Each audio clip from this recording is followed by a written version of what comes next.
And now, the survival show that once survived being fed grapefruit as a child.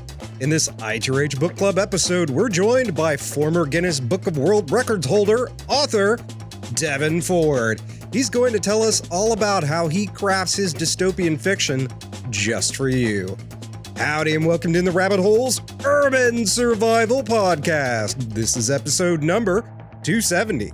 I'm your host, Aaron, and you are in the rabbit hole, safe and sound. Devin, welcome to In the Rabbit Hole, man. Hi, thanks for having me.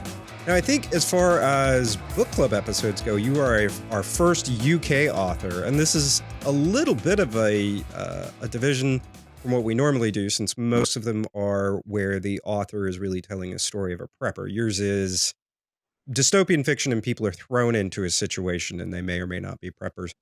And I think for listeners not familiar, we were just talking about this, you're such a prolific writer. You have 16 books spanning, actually, you just corrected me about this, but you've got, 14 books? 14 different books, 13 different books. There'll be 14 this month, spanning from the start spring of 2016. Wow. And we were just mentioning that, like, for people who missed that, 2016 is where you got started. Yes. That's a lot of freaking books really quickly. So it's a lot of insomnia. Yeah, we were just talking about, like, you just, I guess, never sleep. It's, baby and words, and you never rest. There's other stuff in between, but that's pretty much the cycle of my life at the moment, yeah. Yeah. Okay. All right. Well, before we really get into the books, let's get to know you a little bit better. For people who have never heard of you before, you have a ton of books, but you are also, or were, a Guinness Book of World Records holder. Can you tell us a little bit about that? Yeah, sadly the record's been beaten, I think, twice since then, but I at one point held the record with a few other guys, obviously, for playing the world's longest game of rugby, playing for 26 hours straight. That just sounds painful. We went through the pain barrier into a kind of semi-consciousness, came off the pitch for a bit of physio and a sleep, and went back on, carried on playing. But no, I had the opportunity to do it, and I couldn't turn it down. And then I had 72 hours rest before I went on a week-long deployment with my old job, and pretty much slept that whole 72 hours before I went away. I could see where you would finally get some sleep after something like that. That was more of a period of unconsciousness, I'd say. Just kind of zombies running around, smacking each other, chasing a ball. That's probably where some of the inspirations come from the zombie apocalypse, playing the early hours of that game. Yeah, that's pretty funny. So and you just mentioned it, and that brings it up because I know it's in your bio, and it comes out a bit in your books. But so you have some sort of background, and you listed on your bio as public service. What does that mean? Can you tell us a little bit about that? A little bit. Who are you? Where'd you come from? What made you? Public service. Well, let's work reverse order. 2 years ago, I quit the police. Okay. I was a police officer for almost 11 years. And before that, I spent a few years as a prison officer, which I started pretty young. So pretty much my entire adult life has been spent in public service, in a black and white uniform, if you like. So that kind of lends, I might be jumping ahead, that kind of lends a lot towards a dystopian attitude towards humanity. Yeah, prison, police officer. Yeah, I could see where that would kind of darken the shades of your view of humanity. Yeah, let's just say that I've spent most of my adult life seeing the side of society that people don't want to. And yeah, it can make me come across that I'm cynical about it, but I don't know, is it cynical? Is it realistic? I don't know.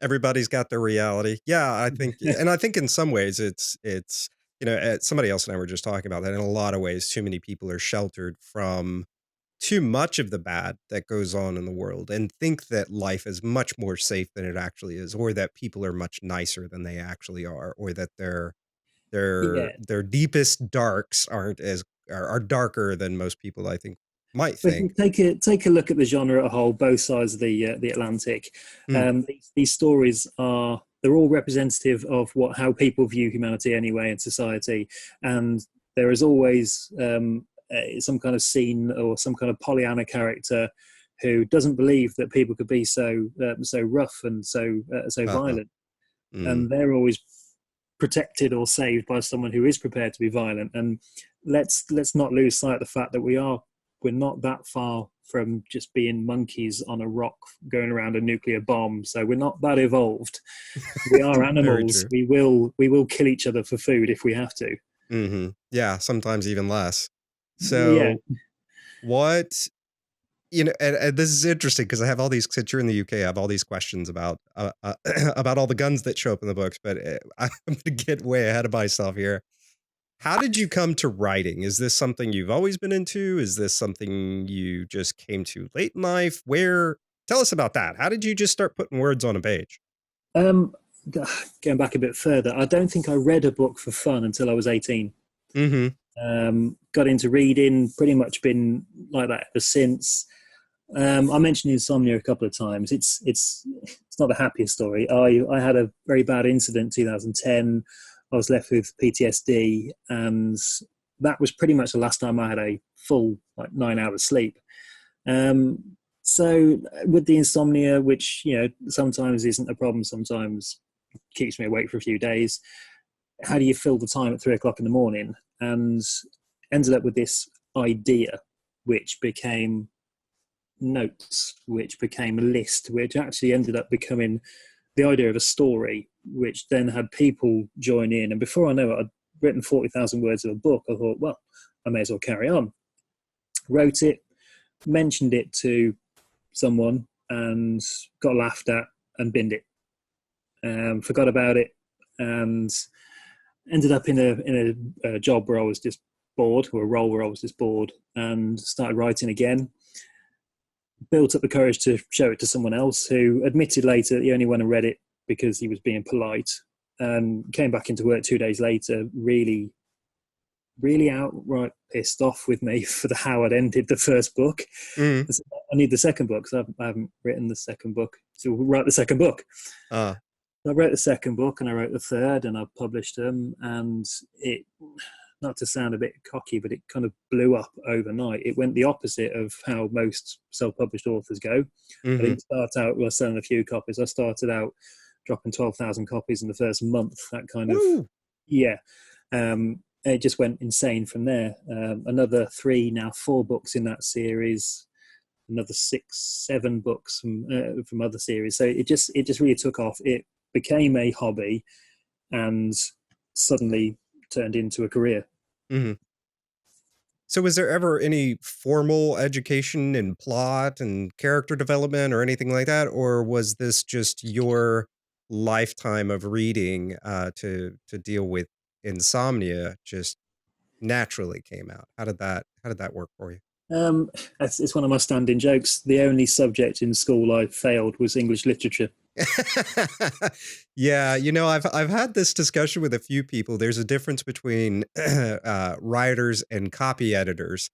Mm, Because a lot of writers I know are their grammars are terrible and stuff's all over the place, and then copy editors are the ones who don't really write that well, but are really good at punctuation and everything else, and kind of cleaning things up.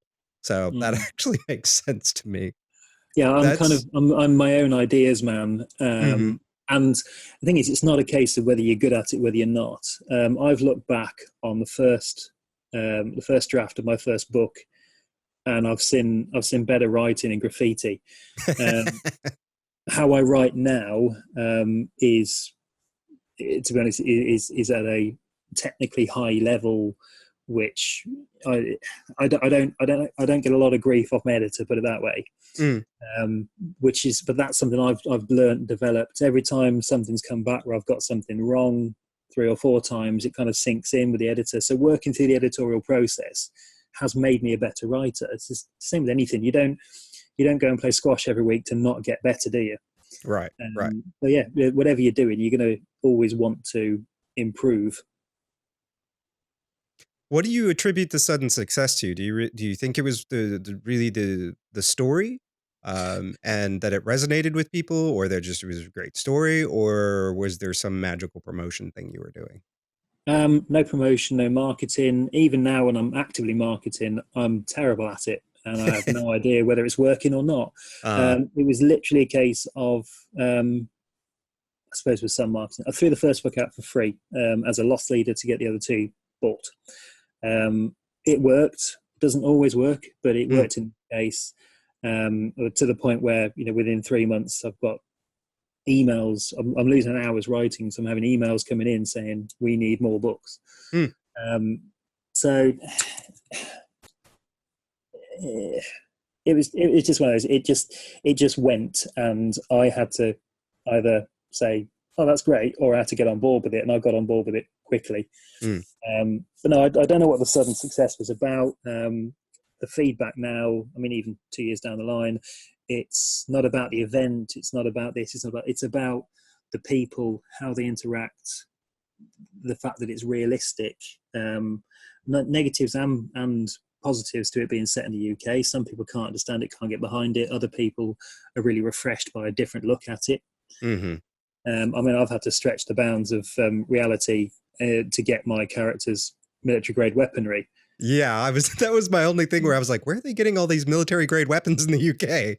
Well, I live in the Midlands in the UK, Okay. and I'm only about 45 minutes away from Hereford.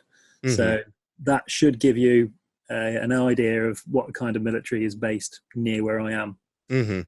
So, yeah, the characters in the books knocked off the SAS camp. Yes.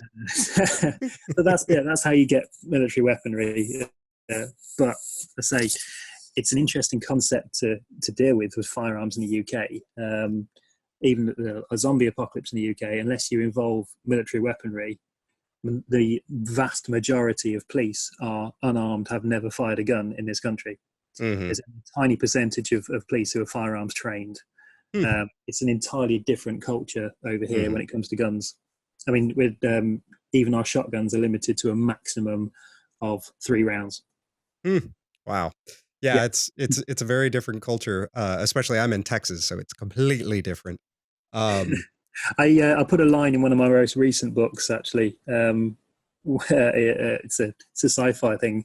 This guy goes to the compound in Texas, and he sees the private security or the PMCs, and he noticed the bulge inside this woman's polo shirt at the back.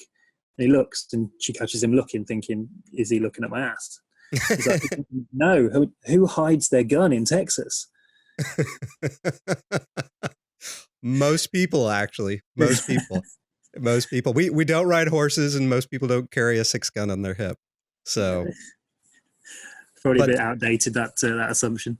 Yeah, but it's it's funny. It is totally going down a rabbit hole. I was in Phoenix a couple of years ago, and a friend introduced me to some other friends, and he said, "Oh yeah, he's from Texas." And they're like, "Where's your gun and your horse?" And I'm like, "I'm in Arizona. Where's your gun and horse?" So it's everybody thinks it's oil well, cattle in the backyard. You ride a horse to work and carry a gun everywhere you go. Yeah, but or think at least about it from my point of view over here.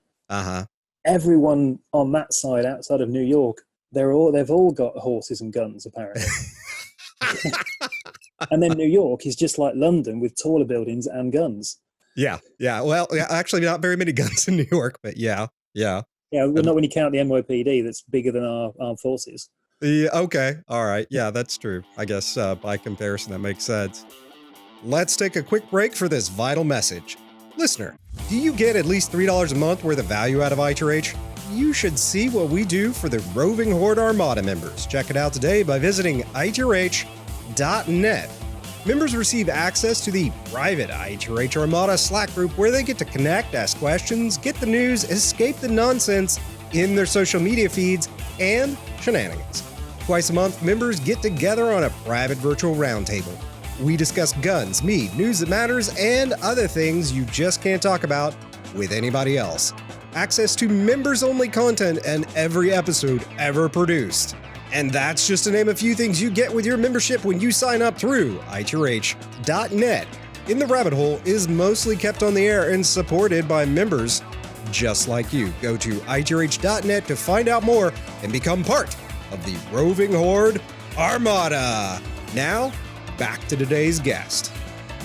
Getting back to the writing for a second, you started off where everybody ends up with their favorite author, an author that they like their voice or they like their craft. Who's yours? Oh, my go-to. It's Bernard Cornwell. Okay. Um, Initially, I mean, there's always that one series of books that you'll read every time I go on a holiday, or I read every time I go on a holiday. I have been doing it for probably nearly 15 years. Hmm. That's the Sharp series, Sharp's Rifles. Um, it was a TV program over here in the 90s, I think, with Sean Bean. But the books are incredible, and in terms of a character development from start to finish, it's almost, you must feel like you're friends with these main characters by the time you actually get from where they started. And when he went back and wrote the prequels of this young guy in like this is Napoleonic War era. But no, if you're into any kind of military history, the Sharp series is fantastic. Okay. Very cool. I'll have to check that out. As we start to get in more into what your books are, so you're in the dystopian fiction area. I kind of I don't like to pigeonhole. Okay. It's I've got in my library. So I write so pandemic dystopian fiction, historical alternative history, zombie apocalypse, Hmm. futuristic dystopian, um, sci-fi post-apoc crossover, World War III warpoc, and I'm also, as the first one I've gone public with this, I'm also working on a full-on space opera sci-fi military as well. Oh, fun. Lots of Yeah, fun. So what are these just the genres that you like and that yeah. you have inspiration or Sci-fi wise, I'm a bit of a geek. that makes I two of can't. us? Yeah, I can't get away from that, and why would I want to? It's, I'm not supposed to not enjoy doing this, so Hmm. I'm going to write what I feel like writing, and people will or won't buy it. But no, the sci-fi one's been building for a while, as has the zombie one that I tried to stay away from, but I wanted to put my mark on that genre as well. I say my biggest, what I'm most known for is real world shit hit the fan, end of the world as we know it tomorrow kind of work. Hmm. Okay. So, and that brings us, let's walk into after it happens. Just Okay. just to have a starting point. What what starts this off? Walk us into your book. Okay, before I say that, I kind of I've just started re-listening to my books again, Hmm. and I cringed through the whole of the first book, having just written the seventh book. Mm. Going back and listening to the first one, it pained me a bit because I know I could do that better. But I think anyway, every author ever feels that way. So I know what you mean. Continue.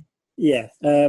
It starts literally, no idea what's happened. You're dealing with the from the point of view of the main character, and everyone's gone, bodies everywhere. He's alive, doesn't know why, and it starts with him breaking into a police station, which is the only way you're going to get a decent type of gun, because the basis that he's very, he comes across as very negative, very pessimistic, and he needs to get organised before someone else does. So he breaks into the police station, gets some guns, gets some kit, gets a vehicle, and kind of just goes around this empty world. Turns out you're dealing with a kind of 99% fatality rate of a mysterious illness, which does get explained later on in the books, but I'm not giving Hmm. that one away. And it's kind of this weird little journey of him going along the first few days of survival in a world without communication, power, and many other people. And it's who he meets on the way. Not all of them are welcomed into the little growing group, and that growing group expands. It touches on which elements of society are matriarchal and which are patriarchal, and who runs the show. And even though those are very much up the front characters, it's who's running things behind the scenes. You can have three heroes, but who's keeping those heroes fed and warm and looked after, and it's the concept of your frontline soldier. For every Hmm. frontline soldier, you've got 10 people to make sure they're actually able to be there and do that job. So it's about the wider picture, how people interact, how they automatically create some kind of hierarchy amongst themselves. It's an observation on human nature in that sense, and obviously that will lead to the fact that people misunderstanding anarchy, where without government, without control, some people just use that as an excuse to then turn full pirate. Hmm. And it's how you would deal with those people. Again, not always very nicely, but it goes back. There's in the first three books, especially, there's a heavy Orwellian background to it, on the basis of the rough man standing ready to do violence. Hmm. Uh, society only exists because it is as it does, because of the checks and balances, because of the fear of consequence, the fear of punishment for breaking those rules of society. Without anyone there to enforce those rules, Mm. society breaks down, not into anarchy as people would think, because anarchy is almost like a socialist form of purity if you take it as it is on paper, but it becomes chaos. And Mm. without it's the concept of a playground bully. Without someone bigger than them, they will continue to do what they want to do. Hmm. And it's again, let's not get too far away from what we really are. We are Yeah. animals, and we Yeah. will act like animals. All right, that's neat stuff and really really deep. Yeah, it's easy to get really deep down the rabbit hole when you start talking about anarchy and the difference between anarchy and chaos and Yep. all these other things. But that's really neat.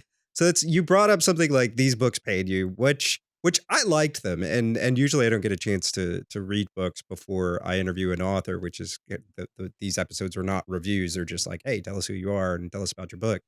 But but that's interesting since you said, what, so where would you start people with all the books because you've got such a buffet of books now, where would you start people? I would start with the After It Happened series. I finished them over a year ago on book 6 with Okay. an absolute, well, if you've read them, an absolute drop kick to the nuts of an epilogue. Mm. And I've had tears, I've had pleading, I've even had threats about ending the book where it was. I've had to block a couple of people from my emailing list. Hmm. The internet. Yes, bless them. But I promised myself I'd put these people, these imaginary people, these characters through enough. A year down the line, I thought, have I really? No, they can have some more. uh And I've just recently published book 7, which is not a it's not a direct follow-on, but it fills the gap between the end of the story and the epilogue. So it's an After It Happened spin-off in the same world, using some new and a lot of the characters you know and love and hate. mm. So that's that one. That's the Leah Chronicles Andorra, which, interesting fact. Andorra, I'd already done the research. If anyone who doesn't know, Andorra is a tiny little landlocked state in the mountains between Spain and France, Mm. where I'd never even thought of until I drove to the south of France on research, got lost, and found myself in Andorra. Having crossed international lines, been through customs and not even noticed. He drove straight through and got waved at by the Spanish police, who I thought were French. But yeah, so they'd already done the researching for that, and I thought it was such an amazing place to see that Mm. I'm not going to waste that. So I used that imagery and I created another story out of that, and really enjoyed that one, visiting the characters when they're older. And I'm working on the 8th book as well, which touches on a interesting political issue of recent times. It's called Piracy, and Mm. deals with the situation in East Africa, which led to modern international piracy, and Mm. that finds its way into European waters as well. So gives some new foes for the people to take on. Mm. But no, I've done it. I've gone down the rabbit hole again. That's okay. If I were to direct anyone to start with my work, it would have to be Survival, the first book of the After It Happened series, and bear with it, because even if you're not really enjoying it, a couple of reviewers found themselves halfway through book 1 and then unable to not know what happens. Mm-hmm. So I obviously got something right there. If you end up caring too much about the people you're reading about, to let it go. Mm-hmm. Very true. So let's get into you personally. What you already spent a lot of time in the real world in look, as we talked about where we started off, like looking at the darkest of humanity, or maybe not even the darkest, but like very, very dark. What did spending time in this world, because you have to do that as a writer to get these words on the page, did it change your perspective in any way? Did it made you look at the world? Did it make change the way you maybe do things in your own life? Yeah. Yes. I've spent the last 15 years seeing the absolute best and worst of humanity Mm, within the space of 20 minutes of each other. Um, if you're saturated or you never give yourself time to think about it, it can make you cynical, can make you negative about everything. It can drive you to alcohol, or you could take a step back. mm, It's important with that kind of job to take a step back and remember that you can't fix everything, you can't change everything, and take it for what it is. It's what I did before was a job, and it was just a job. It's a very unique and very interesting job, which took a lot, and often gave a lot as well. mm. So seeing those two ends of the spectrum, it kind of some shifts felt like the apocalypse anyway. So it wasn't that much of a stretch of the imagination to put that kind of action, that kind of behaviour into the scenario of wake up tomorrow, 99% of people are gone. Mm, mm. Okay. Do you, because, and I know there's a little bit of a distinction, and there's some stuff like, at least in the US, we split off into sort of these different, I don't know, labels. You've got survivalists, you've got preppers, you've got whatnot. And I'm not really sure how that works in the UK, but as far as just, do you consider yourself some form of prepper, or some level of something? Let's see.